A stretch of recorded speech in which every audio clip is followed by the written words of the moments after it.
Hey, everybody.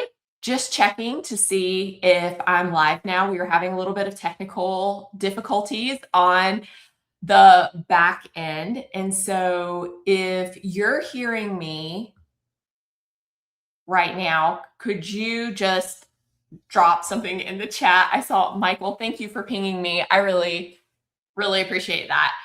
For some reason, StreamYard was having a technical difficulty and did not start yet. So now that we're live and hopefully everyone can hear me, I'm just going to wait. Oh, Miranda, thank you. She said their computer probably decided to update right this minute. It was actually StreamYard giving me some technical difficulties. But if somebody will just pop into the chat and let me know that you can hear me and that the live stream is on, I would greatly appreciate it. Okay, awesome. You have to love technology. We're just going to roll with it. Okay, so welcome to today's LinkedIn Live, which is the fastest way to land your next job in 2026. My name is Jessica Hernandez, and I apologize for the technical delay getting started a few minutes late, but we're going to go ahead and jump in. My goal for today's live stream is to look at the data-backed strategies that are coming out in new research studies and surveys and payroll reports and all of that. And from that, we're going to glean insights of how that affects your job search and what that means for you as a job seeker.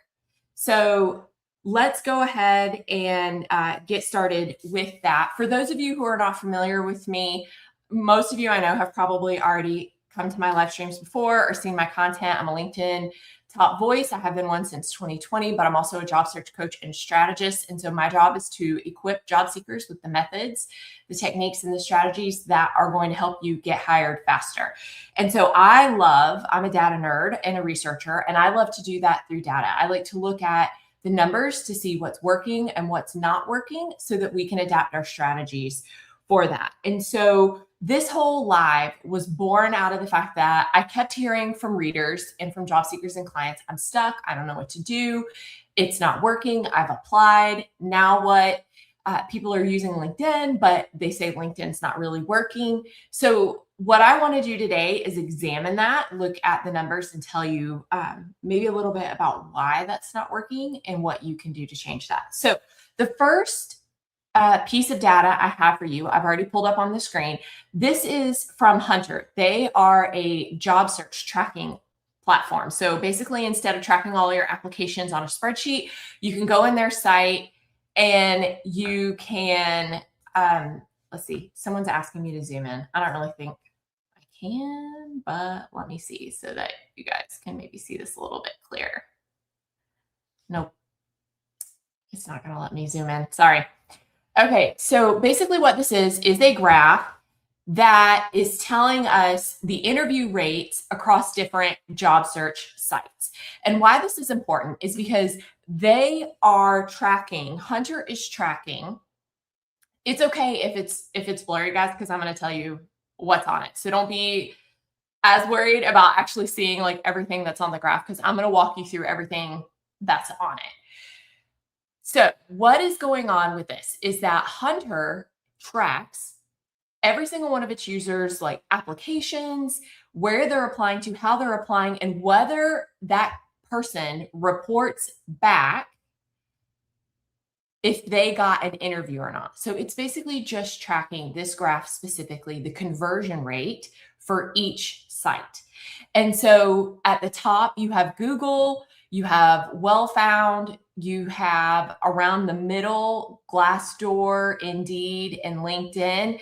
And what I want you guys to see, okay, so Google has a 7.12% interview conversion rate. That means for across the board, the amount of applications you submit, 7% of those are going to get interviews, which is low in the grand scheme of job search methods. But for job boards, that's double what LinkedIn and Indeed are doing.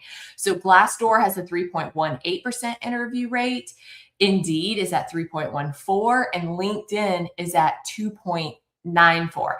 And I know you guys, it looks like you're saying that this is a little bit blurry, so you might not be able to share the slides, and I can't, uh, let's see. Yeah, I can't really zoom in that well for you guys to see it, but there's a comment in on the event page that has links to every single one of the data points that I'm going over today. So if you want to click on those links, and they're in order of where I'm presenting, well, they should be in order of where I'm presenting things, but you can go back to the comments if you want to do a data deep dive down the rabbit hole, because I know some people are like me, and they want to do that.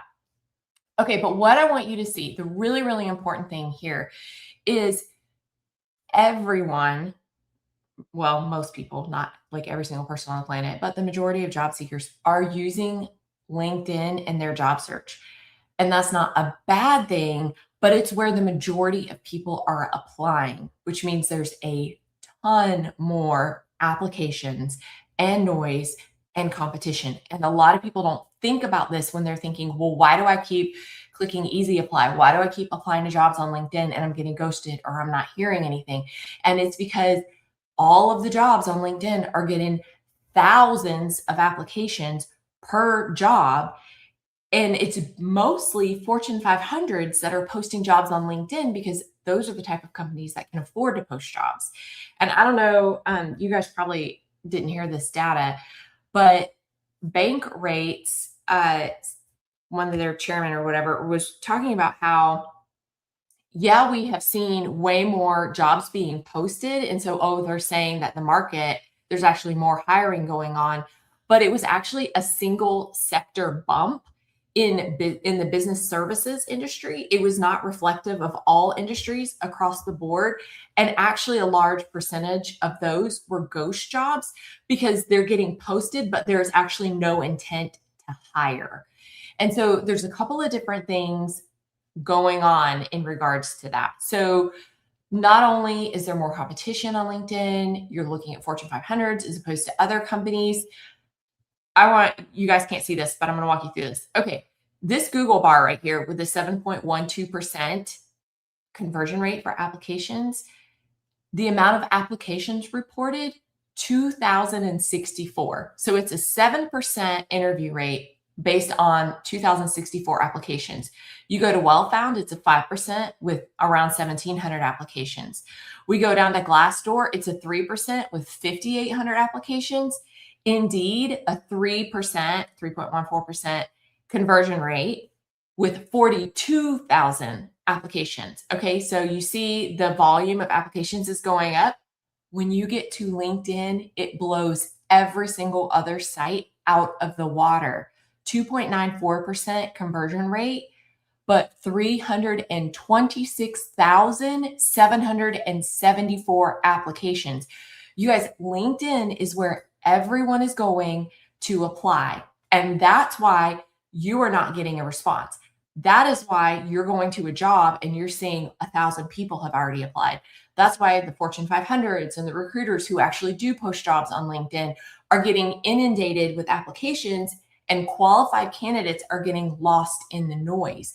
It's because they're getting so many times more the volume of applications. I actually did the research and looked up how many applications LinkedIn is getting in. And while LinkedIn hasn't officially released any numbers on this, I saw some data floating around, 11,000 a minute. So we're talking like massive amounts of applications. And so one of the reasons why people are not getting responses quickly is because they're applying to places where every other job seeker on the planet is applying for the job. And so that's one of the issues. The other issue is that most people are applying to Fortune 500 companies because small to mid-sized companies do not have the same visibility, nor do they have the budget to post on LinkedIn or Indeed and pay like gobs of money to do that. when you think of your target company list and you're like, oh, okay, here's the list of the top 20, 30, 40 companies that I want to work for. Most people are thinking of FANG companies. They're thinking of the Facebooks, the Amazons, the Apples, the Netflix, the Googles, or whatever the equivalent of that is in their industry. They're thinking of the companies that you always hear about, that you see their commercials on TV, that you know about them because they have a big budget. You see them all the time. They're the number one in the industry. And so what I really want you guys to see, and I'm gonna switch this. Let's see. All right, so right now we are looking at ADP's research, which is their National Employment Report for June 2026. This is the most recent one. And one of the things that I think is very, very telling is if you look at US private employment by establishment size. So when I'm looking here, we're looking at how many employees that company has, and you're looking at how many hires, what's going on, okay? 50 to 249 employees is at the top, not the Fortune 500 company with 500 plus employees. The small businesses with 1 to 19 employees, 36,562,000. Okay, then down here in the middle, you have the 500 plus employee company. And underneath that, you've got the 20 to 49 and the 250 to 499.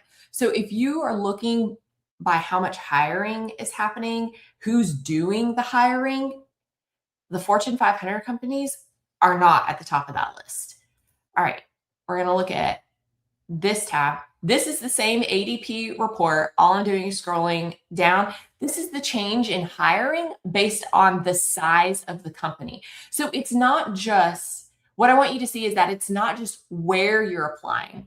Okay, we have to start thinking about diversifying where we're applying and not just applying on LinkedIn. But we also need to think about who is hiring. And am I spending my time applying to the type of companies, the size of companies who are actually doing the hiring? And again, you see here the small companies, 1 to 19, 20 to 49. Right here, you have 38,000. It was the highest. Okay. You've got your mid-sized companies. Look at all the hiring they're doing. Okay. So yes, large employees, 25,000, but look at all this other potential where there is so much less competition. And so, almost like 49% of companies, small to mid-sized companies, and some industries, specifically like healthcare and manufacturing, 49% of those hiring managers and recruiters are reporting that they're getting 20 or less applications. 20 or less applications per open role. So if we're looking at the data, we need to look at, okay, where am I searching? Is it an inundated platform, or am I searching where there's not as much competition? Who am I applying to? Am I only applying to really large companies that are getting the majority of the applications? Or am I looking outside of the Fortune 500 box and considering small to mid-sized companies that are struggling to find qualified talent? All right. So a couple of things that you can do. Run a search to find small to mid-sized companies in your target industry, in your geographic area. I love to use Perplexity for that. And so one of the things that I really like to do is hop on Perplexity and say, here's the industry that I'm in, here's my location, here's the role that I'm looking for. Can you give me a list of all of the small to mid-sized companies that would be hiring for people in this role, in this industry, and are in my location? And then Perplexity is going to pull that list, and they're going to give you a list of all of the different companies. It usually, when I run it usually spits back like 10 or 15. If it doesn't give you enough, you can ask it to pull more. But that will give you a list of companies that you can actually go to their page and apply direct, because we know that direct outreach actually results in more hires. The conversion rate is so much higher if you go directly to the company page and apply direct versus doing it on a job board. If you are going to use a job board, and I'm not saying this to hate on LinkedIn, please do not misunderstand me. I absolutely love LinkedIn. I have an entire course that teaches job seekers how to leverage all the tools, features, and best practices to find a job on LinkedIn. Applying to a job on LinkedIn is like a 1% of your effort in using and leveraging LinkedIn to find a job. LinkedIn was not designed to be a job board. I say this to people all the time. It's a relationship building platform. It's a networking platform first and foremost.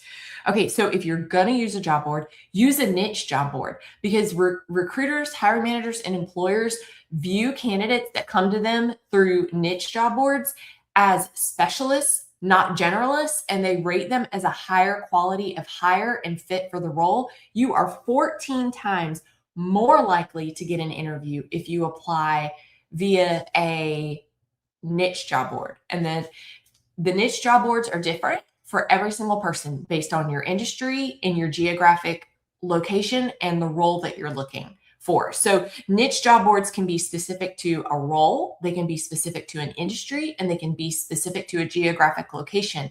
The next thing I would do, head back to Perplexity or ChatGPT or Gemini or whatever your favorite AI chat is, and go say, I'm looking for niche job boards in marketing for the Denver, Colorado area. I am a digital marketing manager. So give me any job boards that are specific to digital marketing managers, the Denver, Colorado area, and or marketing. And so then you're going to get a combination of niche job boards. You're going to get ones that might cater to digital marketers. You might get a list of local job boards for Denver, Colorado. You might get a list of marketing specific niche job boards. And then you're going to go to those and you're going to submit your application. So you're going to be seen as a specialist when you apply that way. All right. The next thing I want you to do is to use Google Jobs to help you find companies and roles that you may not have heard of. So you can do just like you would do a Google search. You go to Google and you say, find me project manager jobs in Detroit, Michigan. So you go in and you type that. Then you click on Google's Jobs tab at the top.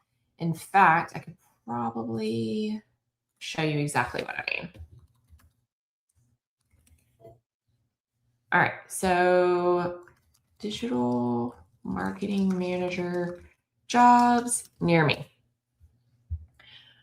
All right, let me check. Yeah, you guys can see this. Okay, so when I do that, Google pulls up jobs. Then I can just click this jobs tab right here. And this is going to give me a list of all the digital marketing jobs that are in my area. But here's where the competitive advantage lies. Most of these are being pulled from the company's website. Google Jobs is not a job board. It is a aggregator. So it's pulling from the actual company career page.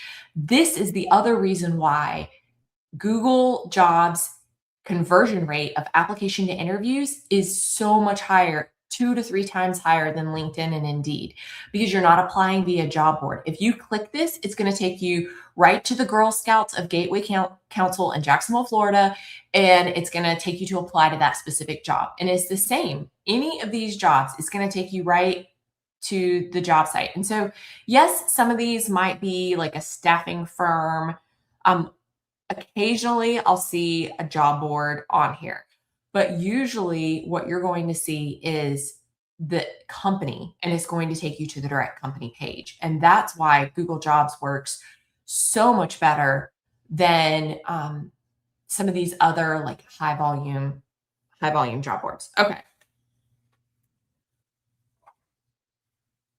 All right, let's go talk about something a little bit different, get off the job board thing. I want to talk about resumes and AI.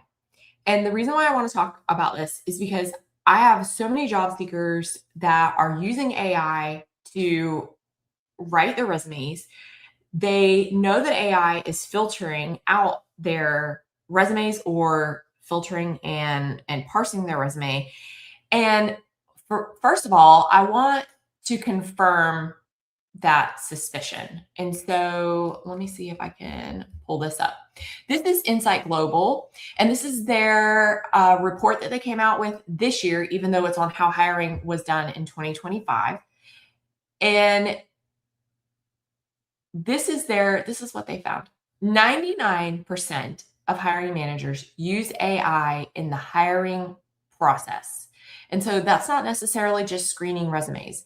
That's in the hiring process all across the board. Now, this is part of the in-depth report that you can read from Insight Global. I included the link in the data deep dive comment that I left. This is how AI is being used: scheduling interviews, skills assessment, cybersecurity training, establishing talent strategy, new hire paperwork, access to IT setup, creating ads for other open roles, drafting emails to candidates, taking notes during virtual interviews, checking references, onboarding. But 92% of hiring managers say they are using AI for screening resumes or pre-screening interviews. And so this is the reality that we have. And then on top of that, it's also reporting that 88% of hiring managers say they immediately know if a resume was written by AI, and more recruiters and hiring managers are reporting difficulty telling candidates apart because AI makes everyone sound the same. It's making all the resumes across the board. It's using the same language patterns. It's using virtually the same words in many cases.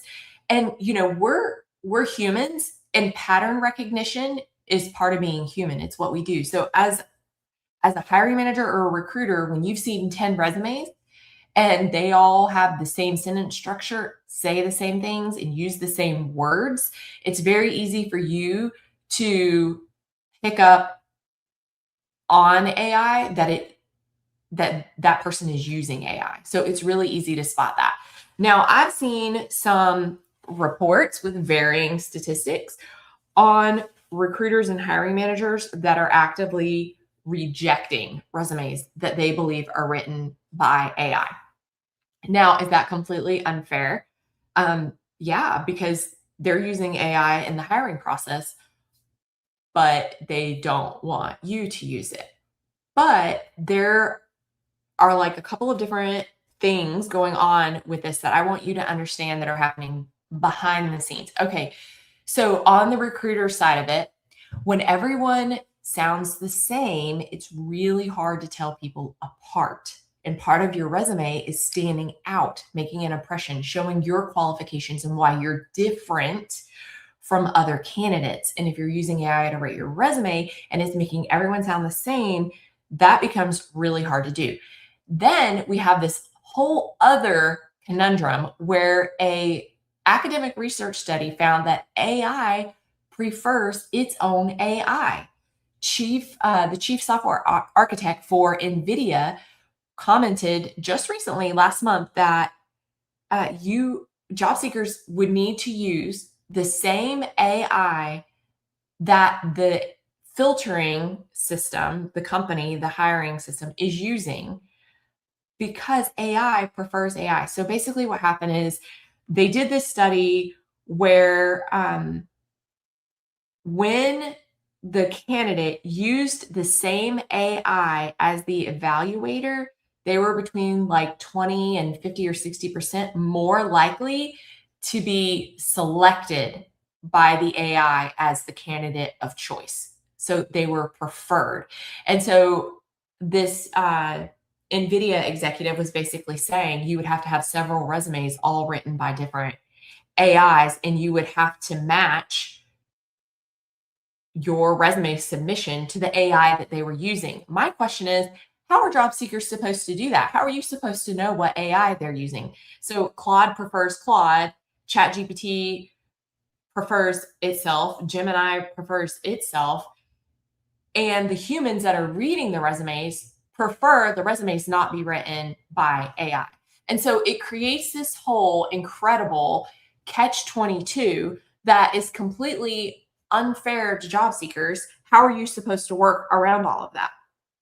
It's really this like crazy perfect storm. And so I say all that to say this. One, you're going to start seeing more and more hiring managers and recruiters and companies using AI interviews, work projects, and employment trials to decide on candidates because they're no longer able to tell people apart from their resume alone. It's already started. There's already data. 19% of qualified candidates are not being chosen, whereas 14% of candidates that are less qualified, or what you would consider the least qualified, are getting seen and chosen and getting through the system. And so I hear you when you say, I'm qualified and I'm getting rejected and I don't understand it. Okay, this is part of what's going on behind the scenes for why that is happening. Second part, recruiters, because of all of the inundation, are now they're just opting not to post the job. They're opting not to post the job on LinkedIn and Indeed. And instead, they're going out and they're sourcing candidates directly. And so what's going to happen is you're going to see an even greater increase of recruiter outreach on LinkedIn, because recruiters, instead of posting the job and having to field all of the AI resumes and the thousands of applications, they're using the search filters in LinkedIn Recruiter, and they're going to go out and proactively find the candidate and reach out to them. So that is another reason why LinkedIn and leveraging your LinkedIn profile, being out there and being discoverable and having visibility, and that's another notch for why that's incredibly important. Then the second piece of that is recruiters are using LinkedIn as credibility, as an authenticity or verification check for candidates. And so let's say you use AI to write your resume, and we know that AI has this reputation for making up information and just including whatever it wants to include if there's a gap. So recruiters are now like, I don't know if I can trust this document. It's obviously written by AI, and I don't know if what's on here is truthful. So you know what they're doing to combat that? They're going to your LinkedIn profile and they're looking to see what's on your LinkedIn profile, because they're assuming you're less likely to use AI to fill in information on your LinkedIn profile. That candidates in general are just less likely to lie on LinkedIn because that's a public platform and their bosses and their coworkers, their colleagues can see what's on there. So they assume it's a more truthful or authentic representation of your background. This is another reason why LinkedIn is really important, but it also comes to how you're using LinkedIn in your job search. So, that side of visibility and discoverability and how you're presenting yourself on LinkedIn is increasing, and using it maybe to apply for jobs, less important. So it kind of, begs the question, I'm sure you're asking this. So when is it okay, and how is it okay to use AI to write my resume or to use my resume? And I do think you still need to, but what you don't want to do is use AI to write your stories. Your storytelling, the bulk of the content in your resume, needs to have a human voice. Recruiters and hiring managers are increasingly preferring the human voice, the human connection. Absolutely use AI to research, use it to identify gaps, use it to analyze job descriptions. Put in the job description and your resume and ask it to identify the gaps. Use it for keyword analysis. So one of the things I like to do is say, give me all the hard skill, professional, technical, academic hard skills that are in this job posting or that are relevant to this specific role, this industry, whatever it is. You want to be incredibly specific, and it will give you the information that you need to then take and incorporate it into your resume, into your cover letter, and even into your LinkedIn profile. I strongly believe that human written resumes are going to become the differentiator again, because so many resumes sound like AI to people. And um, I think of this as like a really funny example for some people who are from my generation. When Microsoft, first came out with Microsoft Word, there were these resume templates. And they're basically, 20, 30 years ago, what everybody used to write their resume. Everybody just used the standard Microsoft resume template or format. Okay. This was like 30 years ago, before I knew the resume writing industry and, got into all that. Everybody used that because that was the template and that was what was widely available. In my mind, I equate what AI is right now. It's rapidly evolving. So, in a year, this might not be the issue. But right now in this market, this is the issue. So I equate using AI to write your bullets and your career summary and the content on your resume very similarly to using a Microsoft Word resume template from the 1980s with Times New Roman font. It all looks the same because that's what everyone used. The only difference is that was design and formatting. The content was still your experience and your qualifications. This is different because AI is making everyone's qualifications and experience sound the same. All right, so that's what I'm going to say about that. And hopefully I didn't stir up too much of a hornet's nest, because I know that is a very sensitive subject, talking about, how we can use AI on the hiring side. My job is to equip you with how you can use it strategically on the job search side, regardless of what we can or cannot control on the hiring side. And yes, I do want to just acknowledge the fact that there is a lot in the hiring process that is crummy and unfair. And frankly, that we can't control. Ageism is like a perfect example of this. My job, I'm one person, okay? And I cannot change the entire hiring system. If I could, I would, and I advocate for that. But that is beyond the scope of what you or I can control. What I can do is equip you with the tools and the strategies to work around the hand you've been dealt, which is the current market that we're in and the challenges in that market. All right, so that's my spiel with that. All right, so now we're going to talk about the third most effective job search strategy. Okay, so like I said before, think about where you're searching and who you're targeting. We need to adapt those two things, because if we go where the conversion rate is higher and we go where the competition is less, you're going to get hired a lot faster. Second, we're going to use AI for research and gap analysis, but not writing your stories, so that you still keep your differentiating factors. You still keep the human touch. You're going to recognize also that LinkedIn is the new currency of trust, and hopefully you're going to leverage LinkedIn in other ways outside of just applying to jobs.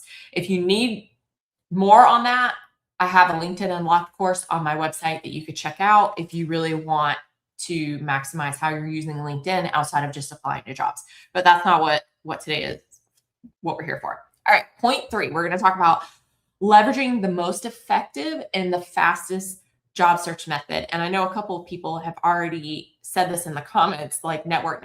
I saw that. That networking is not my favorite word, because it really comes with a mental picture of a lot of things that make people nervous, they're uncomfortable doing, and all of that. So I want to talk about tapping into the hidden job market, because the hidden job market, a lot of people have all of these ideas. They think it's a buzzword, it's a keyword, it's a myth, it's a secret list or society somewhere of these jobs that are out there that you have to be in the in crowd to know about. I don't know. Like, people just have a lot of misconceptions about what it is, and they believe that the only way for people to get hired is to apply online. And that's simply not true. Actually, the opposite of that is true.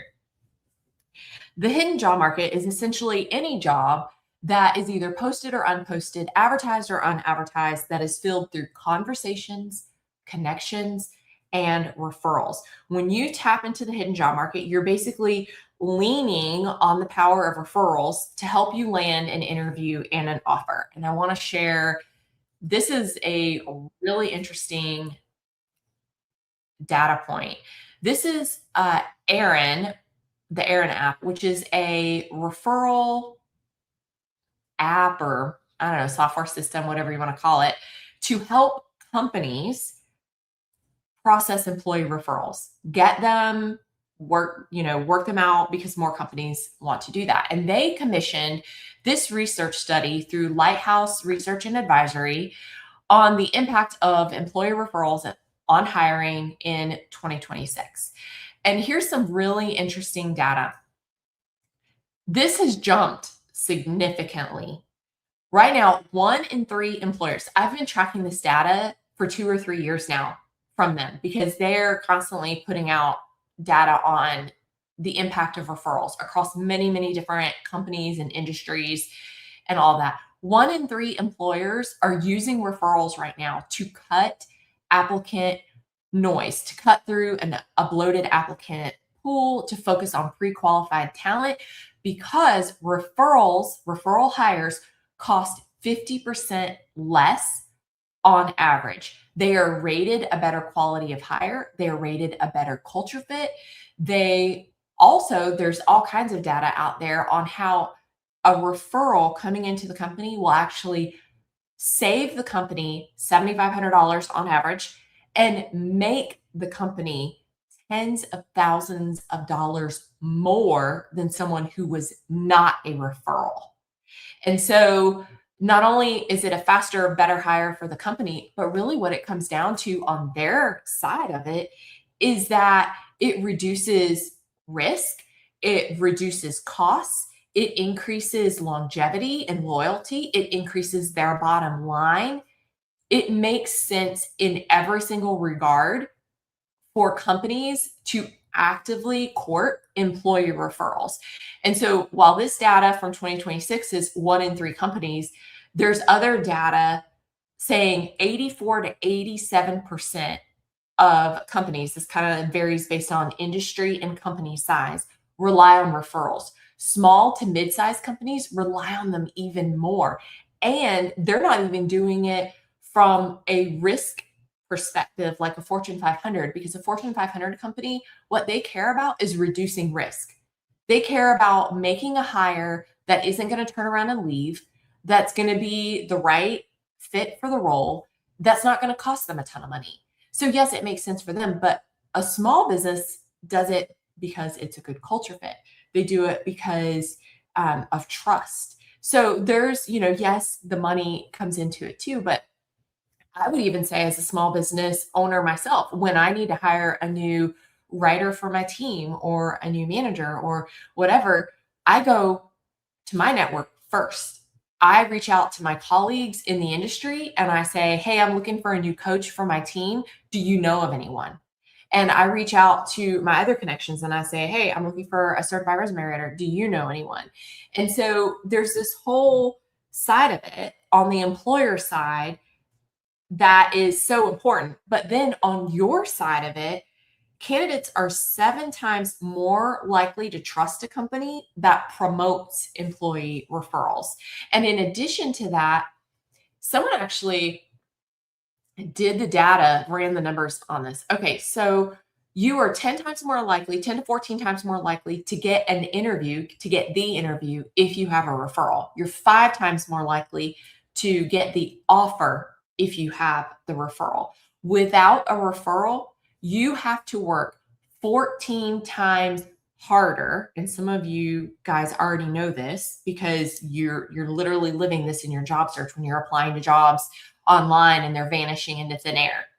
Okay, so I'll share an example of this. So I have a client who is in industrial software as a service, which is in the tech industry. And this industry is notorious for like a 10 plus month average job search. Okay, the tech industry as a whole, because it is such a like trendy viral industry right now, has a supernaturally long average job search time. Okay, but this industrial software as a service, 10 plus months. Okay, so my client started working through my system that I teach for tapping into the hidden job market, getting clarity on your roles, having conversations, turning those conversations into connections that lead to referrals, interviews, and offers. He got referrals, interviews, and offers, and had an offer in hand at the 8-week mark in an industry that typically takes 10 months or longer to land. I have another client who's a senior technical program manager. He got really tired of all the advice, customize your resume and apply, customize your resume and apply. And he just felt like he was going around and around and around the same vicious cycle, customizing his resume for every application and spending thousands of hours doing that essentially. And he's like, there has to be a different way. So he started putting this system into place for working towards employer referrals. It took him 30 days. He had 3 interviews and 3 offers. All 3 he had referrals for. Now, I don't just say this, like I have coached my clients on this, my one-on-one clients on this for years. But one of the things that I really wanted to do was put it to the test. And so what I did was in October of last year, I said, I'm going to take this system and I'm going to use it because, I'm an entrepreneur. I've done this for 20 years. And for me to put it to the test, I would be making like a huge career pivot to a completely different industry, doing something that I've never done before. And if you're an entrepreneur that has tried to go from 20 years of entrepreneurship into industry, that is an incredibly hard pivot to do. And even more so in a market that is low hire, low fire. And so I decided I was going to test it out. I had conversations with 2 or 3 people in my network, let them know what I was looking for. And within 7 days, I had a referral from just someone that I knew that was really close to me that ran into someone in the grocery store. And they said, hey, are you still doing XYZ? And the person was like, no, but I just talked to so-and-so and she is. So that person called me. We had a 10-minute conversation, not an interview. It was 10 minutes of her trying to convince me to come into the office and to meet her. I went into the office, never asked to see my resume, never did a full interview, and basically said, I have these 7 roles, you take your pick. And so, of course, I turned it down. This is what I do. This is what I love to do. But I wanted to boots on ground, work through this method to prove it works no matter what industry you're in, no matter what role you're doing, no matter your geographic location. I did the same thing again this May. I had 3 conversations. I sent 1 text message or Facebook message to a neighbor. I sent had a phone call with a family member, and I sent an email to a really old contact that I had not talked to since school days. Okay. Like forever ago, reconnected, let them know, hey, I'm thinking about making a career transition. Would you chat with me for a few minutes about it? Or, do you hear of anything? I approached each different conversation differently. From that, I ended up with 4 conversations total, 3 interviews, all gave me referrals, and 2 job offers.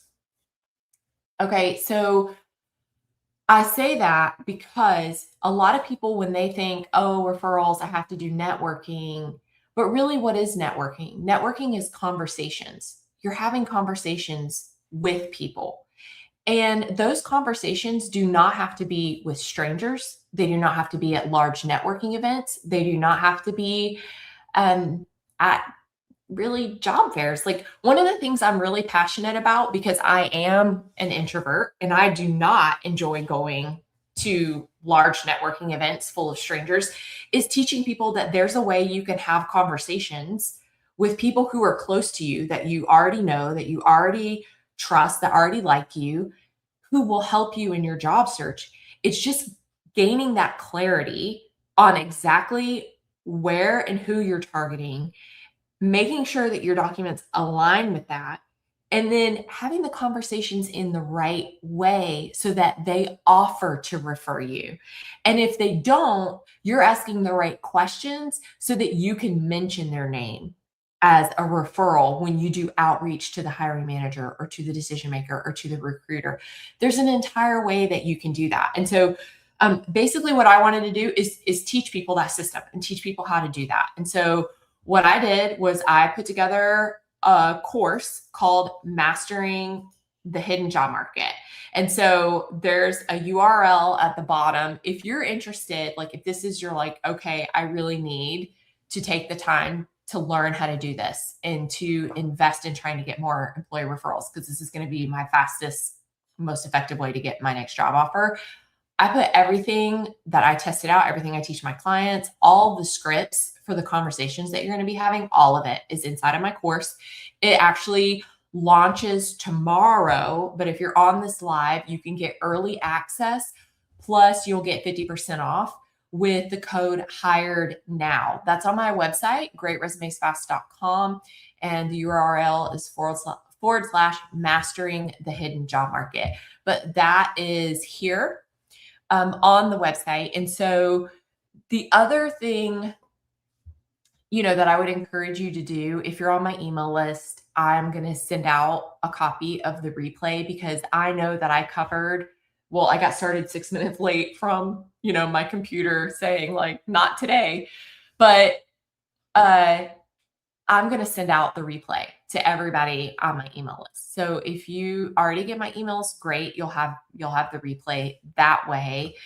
And if I know for a lot of people, like a course is just not something that they can commit to, or financially, it's not something that they can do. And so you can also download 7 of the networking scripts and conversational scripts that I used when I tested out this whole method. When I put my entire system together, I give you a couple of the scripts that I used. You can get those here in this URL. I've also copied and pasted that link in the comments section so that you can just click the URL from the comments section and get a copy of my 7 networking scripts. I literally wrote these for people who, like me, hate asking for help, hate being a burden, hate talking to strangers. I'm talking the introverted, socially anxious, socially awkward. You are my people. Like I am you. Like I often tell the story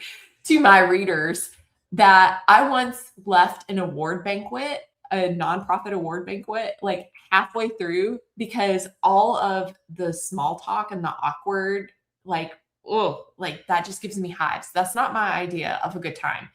And so everything that I put into the course, everything I put into these scripts is literally for people like that. And if you're extroverted and you know how to have conversations with people and make small talk and do all that, you probably don't even need this. Like you're already doing it. You're already out there getting referrals. But this is for the people like me that, this is not your favorite thing to do. And you hate asking for help, or you hate feeling like a burden. Like I even talk about that in the course. Why do we feel that way? How can we address that? So anyway, if that's something that you're interested in, these resources are available to you. If not, you can always come back to this URL. You can watch the replay. If you are in my newsletter, you're one of my readers. Thank you for subscribing. Thank you for reading all of my deep dives into data. I give a lot of fluff-free, actionable, practical advice that way.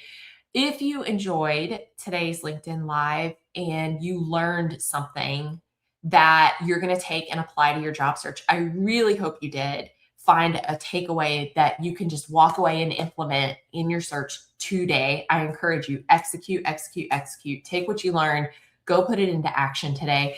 If you learned something helpful, will you do me a really big favor and share this LinkedIn Live, share the event page on LinkedIn, and just share whatever tip or two stood out to you, and encourage other job seekers to come watch it, to get the data so that they can make the changes in their job search. Because one of the things I really hate more than anything else is seeing people go around the same vicious cycle again and again, just stuck and feeling helpless and not knowing how to get out. And so one of the reasons why I do this is because I really want to help people avoid doing that and get out of it if they are stuck in that cycle. Okay, so I did promise I would leave a couple of minutes for questions. So if you have a question about anything that I shared today, job search strategy wise, please feel free to put it in the comment section, and I will go through and answer a couple of questions. We have about 3 or 4 minutes until 3 o'clock. I know originally the live was only supposed to take 30 minutes, but there was so much information to cover. I just ended up taking a lot longer. So thank you for your patience and bearing with me. But yeah, if you'll throw your questions into the comments, I will try to answer a couple. And after the event, if there's some that I couldn't get to, I always try to like go back to the comments and just throw them in. So yes, Tom, that's yep. You can share. That's the event page link, and you can use that. So thank you guys so much. I don't know if you guys can see this, but there's so many people that are literally saying thank you, and you're so welcome. I love doing this. I mean, obviously, I'm passionate about it, and I really nerd out on the data and the research, but it's a joy. I love it. I love just giving you all of the numbers and the research and the data, and then helping you figure out what to do with it so that you could be better equipped in your job search. So, yes, someone asked if the replay will be in the email. Yes, it will.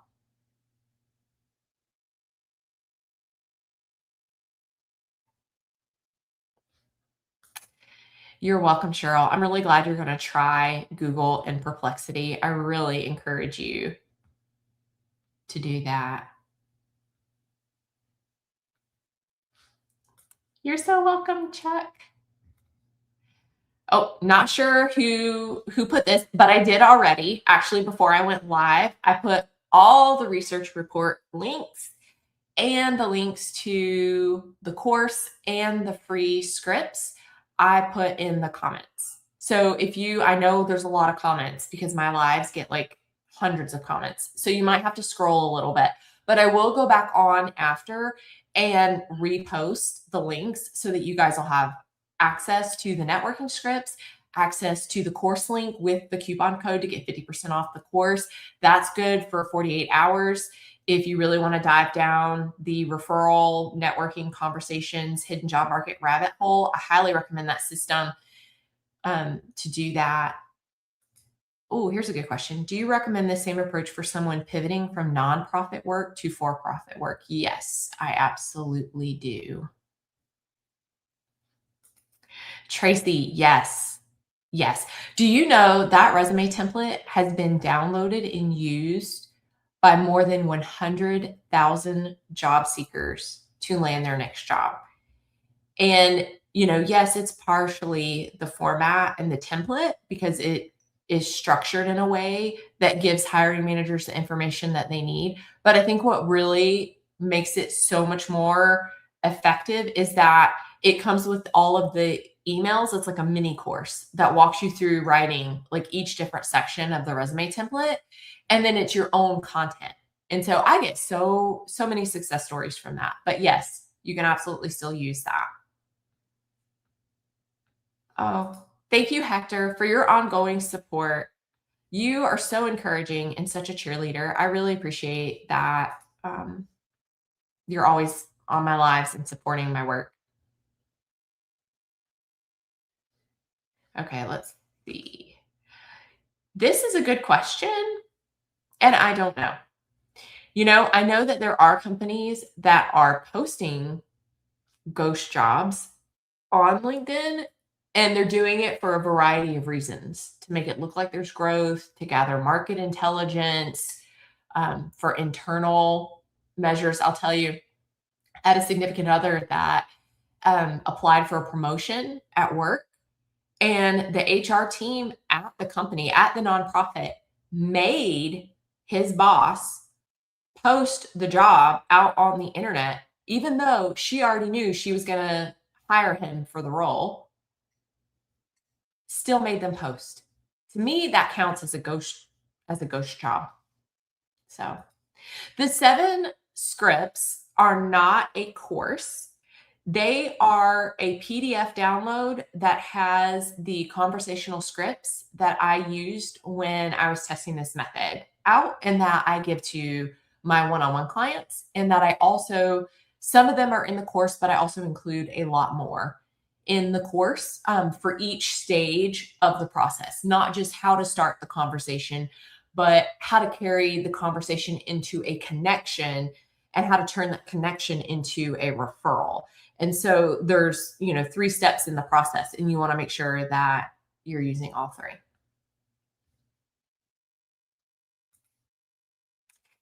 Am I suggesting we use AI to assess the keywords?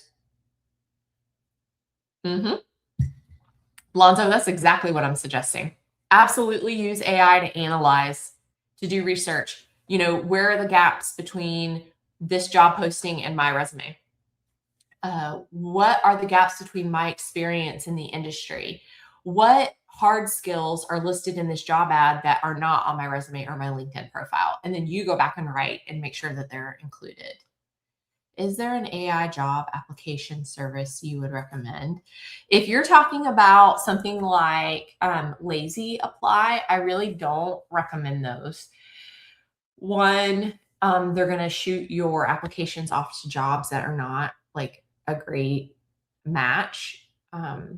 Employers, it's just going to make, to me, it compounds the greater issue and makes it worse because it's contributing to the problem of hiring managers and recruiters getting thousands of applications.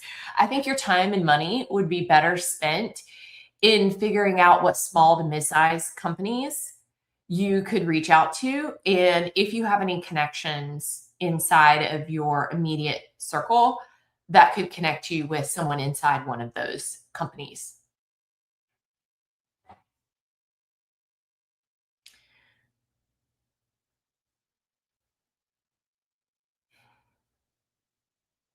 Let's see.